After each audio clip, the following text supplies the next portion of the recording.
میری خوش قسمتی کہ میں حضور کا امت ساری زندگی اس کا شکریہ ادا کرتا رہوں تو حق شکر ادا۔ ہم حضور کے امتی، نبی انتظار کرتے رہے، نبی منتظر رہے۔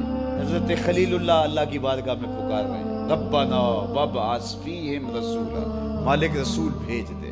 کوئی کہتا ہے لیسا بفظ ولا بغلظ، وہ ترشرو نہیں ہوگا، سخت مزاج نہیں ہوگا، ماتھے پہ شکنے لانے والا نہیں ہوگا، وہ پیار بانٹنے والا ہوگا۔ بس وہ آیا جا رہا۔ حضرت عیسیٰ نے تو نام بھی بتا دیا، مبشرا برسول یاتی من بعد اسمہ احمد۔ لوگوں میں جا رہا ہوں، چلو نام بھی بتا دیتا ہوں، میرے بعد جو آنے والا اس کا نام احمد ہوگا۔ نبی انتظار کرتے رہے، 12 نبیوں نے انتظار کیا حضور کی امت میں ہونے کے لیے، تمنا کی۔ نستورہ راہب انتظار کرتا رہا، بحیرہ راہب انتظار کرتا رہا۔ شب ہجر کی سختیاں کوئی اس سے جا کے پوچھے، تیری راہ تکتے تکتے جسے صبح ہو گئی۔ زندگیاں گزار دی انہوں نے۔ سلمان فارسی کی کہانی سنو، مجوسی کے بیٹے تھے، حق کی طلب میں نکلے، باپ نے گھر سے نکال دیا۔ ایک پادری کے پاس جا کے رکے، زندگی بھر اس کی نوکری کی۔ جب اس کا آخری وقت آیا، اس نے کہا میری تدفین کے بعد غموریا چلے جانا، وہاں کا پادری خدا رسیدہ ہے، تجھے اس سے کچھ مل جائے گا۔ کہتے میں وہاں سے غموریا آ گیا، پھر اس پادری کی ساری زندگی خدمت کی۔ جب وہ مرنے لگا تو اس نے کہا کوئی ایسا شخص نہیں ہے جس کے پاس اب میں تجھے بھیجوں، لیکن نبی آخر الزمان کے ظہور کے لمحے آ گئے ہیں۔ تو یہاں سے یثرب چلا جا، وہ اس نبی کی ہجرت گاہ ہوگی، تیری زندگی سنور جائے گی۔ تو نے بڑی محنت کی ہے، بڑی نوکری کی ہے میری۔ کہتے میں نے اس کو کہا کہیں ایسا نہ ہو میں دھوکہ کھا جو مجھے کوئی نشانی بتا۔ اس نے کہا 3 نشانیاں، ایک صدقہ نہیں لے گا، دوسرا ہدیہ رد نہیں کرے گا، تیسرا 2 کندھوں کے درمیان مہر نبوت۔ کہتے ہیں میں نے اس کی تدفین کی، یثرب کی جانب جاتے ہوئے ایک قافلے میں شامل ہو گیا۔ انہوں نے مجھے پکڑ کے اپنا غلام بنا لیا، لیکن میرے پہ مہربانی یہ کی کہ مجھے بیچا جا کے مدینے میں۔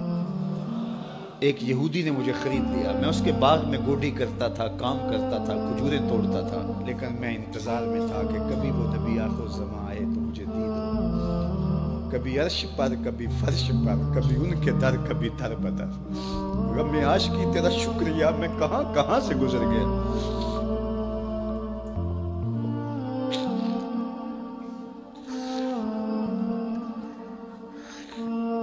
کہتے ہیں ایک دن میں اپنے باغ میں کھجوریں توڑ رہا تھا کہ ہواؤں میں مستی پیدا ہو گئی اور ہر سمت سے طلع البدر علینا کی صدائیں گونجنے لگی۔ میں سمجھ گیا کہ وہ لمحے آ گئے، میں نے چھلانگ لگا دی اور دوڑ پڑا۔ میرے آقا نے سمجھا شاید غلام بھاگ گیا، اس نے دوڑ کے مجھے پکڑ لیا۔ میں نے اس کو کہا کہ میں نوکر تیرا ہی ہوں، لیکن دل نوکر کسی اور کا ہے، میں بھاگوں گا نہیں، مجھے جانے دے۔ میں کچھ کھجوریں لے گیا تھا صدقے کی نیت سے، جا کے حضور کو پیش کی۔ آقا کریم نے فرمایا ہم نبی صدقہ نہیں لیتے۔ کہتے ہیں نشانی ایک پوری ہو گئی۔ کہتے ہیں کہ میں کچھ دنوں کے بعد اور کھجوریں لے گیا اور میری نیت ہدیہ کی تھی، میں نے پیش کی، حضور نے قبول فرما لی۔ لیکن میں بھی کہتا تھا تیسری نشانی بھی پوری ہو لے تو پھر مانوں گا، اور وہ کیا تھی؟ 2 کندھوں کے درمیان مہر نبوت۔ کہتے ہیں ایک دن حضور میرے باغ میں آئے اور آقا کریم نے اپنے مبارک کندھے پہ چادر رکھی ہوئی تھی اور چادر کی اوٹ میں مہر نبوت چھپی ہوئی تھی، اور میں پیچھے ہو کے دیکھتا تھا، اور میری آرزو یہ تھی کہ کوئی تیز جھونکا ہوا کا آئے اور چادر ہٹ جائے اور میں مہر نبوت کی زیارت کر لوں۔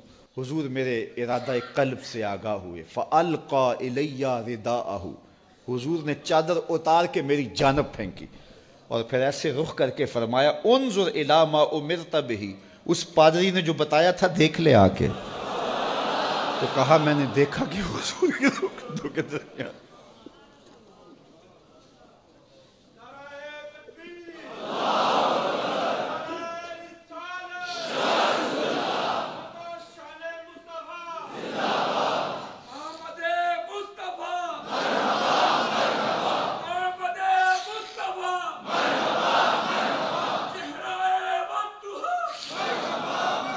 شب ہجر کی سختیاں کوئی اس سے جا کے پوچھے، تیری راہ تکتے تکتے جسے صبح ہو گئی۔ ہم نے تو کوئی انتظار نہیں کیا نا، ہم نے تو کوئی دکھ نہیں سہا، ہم سوئے تھے مقدر جاگ اٹھے، ہمارے والد مسجد سے مولوی صاحب کو بلا لائے، انہوں نے کان میں آ کے کہا مبارک ہو تو حضور کا نوکر بن کے آ رہا۔ میرے والد گرامی ایک شعر جھوم کے پڑھا کرتے تھے، محمد جانے جانا ہے پیغمبر ہو تو ایسا ہو، رسولوں کی بشارت سے مبشر ہو تو ایسا ہو، امر توقیر کا سب کو موکر ہو تو ایسا ہو، کیا ہم کو غلام ان کا مقدر ہو تو ایسا ہو۔ میں اپنے مقدر پہ قربان نہ جاؤں، آپ اپنے مقدر پہ نثار نہ جائیں، ہمیں وہ نبی ملا جو نبیوں کا نبی ہے۔